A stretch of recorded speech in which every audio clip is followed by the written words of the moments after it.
机体型号 ORB-01，拂晓高达是奥布在第一次 Plant 和地球联合战争末期，基于强袭高达的基础上进行深度开发的机型。可以看到，拂晓高达与强袭高达在整体上高度相似，这其中最重要的一个原因就是拂晓高达使用的也是跟强袭高达一样的 X100骨架，在作战模式和定位上均与强袭高达一致，所以直接选择强袭高达作为平台进行开发，没有选择全新开发一个机体平台这一条路线。从武器装备研发的层面考虑，曙光社的这一做法是比较正确的。结合以往各国的武器装备研发经历来看，当一个新型武器装备所使用的新技术占比超过30%的时候，将会很容易陷入一种不可控的研发状态。新技术的不稳定性和不确定性带来的风险，将会给整个研发项目造成极其深远的影响。一旦发生，轻则延缓新型装备的战斗力形成，重则导致成本不可控，致使项目下马，甚至还会出现刚交付服役没多久就被迫着急退役的尴尬情况。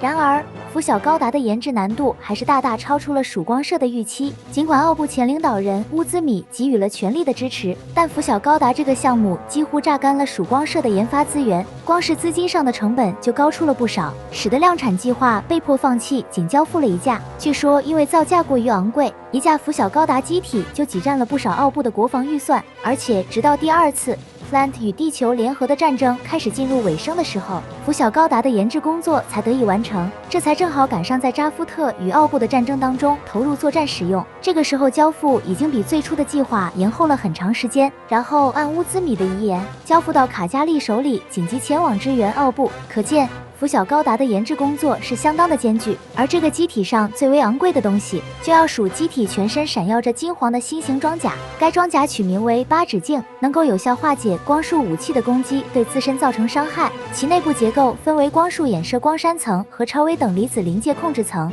同时装甲还在表面进行了特殊的覆膜处理，这就使得八指镜装甲具备了光束的反射能力。而且拂晓高达还专门配置了一种探测器，可以有效辅助机体将来袭的光束反弹到对方身上，无论攻击来自哪个方向，均可以将全部攻击进行反弹。如果面对的是阳电子炮这种级别的高能光束攻击，八指镜装甲虽然不能反弹，但可以像大型光盾那样化解掉阳电子炮的高能光束攻击。可以说，拂晓高达具备了对大部分光束攻击免疫的能力，这对在光束武器成为主流的战场当中极为有利。不过，八指镜装甲的防护范围并不能覆盖实弹装备这些类型的武器，包括光束回旋镖也能对八指镜装甲构成破坏。一度被命运高达使用光束回旋镖斩断了左手，虽然配备有盾牌，但并不能直接抵挡光束近战武器的攻击。同样也是在与命运高达的战斗中，真飞鸟突袭到拂晓高达跟前，使用阿隆戴特大型光束剑就直接斩破了拂晓高达的7-1式盾牌。如果没有强袭自由高达及时救场的话，命运高达很有可能就顺势将拂晓高达击破。可见八指镜装甲并非坚不可摧。然后就是其中一把主武器是 72D5式百雷光束步枪，该枪比较突出的是连射性能较好，威力上的输出也比较稳定，同时在枪管位置下方可以加装近战武器当做刺突武器使用。而这把近战武器就是 73J2式视作型光束剑，一共配备有2把装在机体左腰位置，2把光束剑可以像自由高达一样来组合成枪式武器进行战斗。据有关说法称，这个近战武器是奥布在修复自由高达的过程中获取了自由高达的数据后仿制而来的，剩下的机体武装就是头部安装的近防武器。与奥布其他新服役的机体一样，口径都改成了 12.5毫米口径的机枪，同时在近防武器位置增加了一个角状的大型天线，用来提升拂晓高达的态势感知能力。驾驶舱相较强袭高达进行了诸多改进，采用了双门的结构设计，加强防护性能，并自带有简易升降机，方便驾驶员在野战环境中进出。还有就是机体的操作系统仍是强袭高达使用的版本，但有进行了相应的升级和适配改进，并且在启动时的界面融入了奥布国防军的元素。其他方面与强袭高达使用的相差不大，而跟强袭高达相比差异比较大的地方，那就是推进器和喷口的布局进行了整体更改，机动性能已经比强袭高达要高出不少，其性能与扎夫特次世代高达处于同一水平。另一方面则延续使用了强袭高达的背包系统，一共准备了大舅和不知火2款背包，分别应对宇宙和大气层这2种不同的作战环境。其中的大舅背包专门在大气层中作战使用，其最大特点就是背包带有一对大机翼，加上机体的强劲动力，就可以在空中进行长时间的飞行机动，不再像强袭高达的空装背包那样仅支持机体进行长距离的滑翔。而且大舅背包还有一个特点，可以像正义高达的命运00背包一样脱离机体进行机动，作为僚机为拂晓高达提供战斗支援。同时背包还有2门73F 式改高能光束炮，是拂晓高达威力最大的武器，其有效攻击距离也比较远，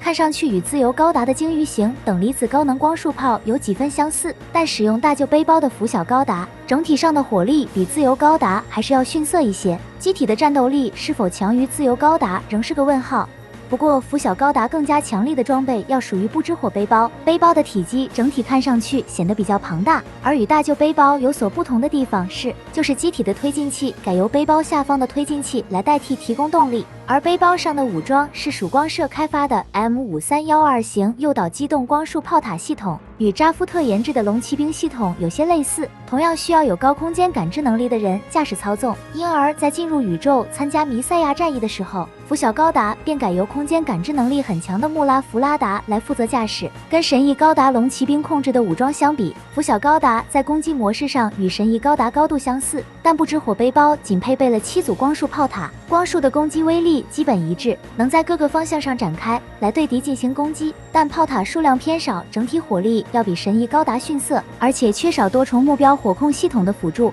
作战效能和攻击能力同样也不如神翼高达。但拂晓高达的炮台还装备有光束防御系统，可以在一个空间范围内展开由光束构成的防护盾，与扎夫特和地球联合的光盾一样，能抵挡各种攻击，最大范围可以覆盖到2艘宇宙战舰的体积。可以说拂晓高达的防护能力在各个方面都达到了极致，这在弥赛亚战役当中发挥了很重要的作用，成功在扎夫特组织的多次进攻当中保障了大天使号等友军单位的安全，并且在最后时刻与无限正义高达一同组队，一路披荆斩棘，成功突进了扎夫特的防守重地，然后使用全部的炮台向镇魂曲发射基座进行射击，最终连同镇魂曲所在的基地在内进行了摧毁，为夺取弥赛亚战役胜利提供了有力支持。不过总的来说，虽然拂晓高达有参与实战，但这一型机体的试验性质仍然比较重，很难做到实际服役装备部署，能否将技术普及使用依然困难重重。光是黄金般的8指镜装甲造价费用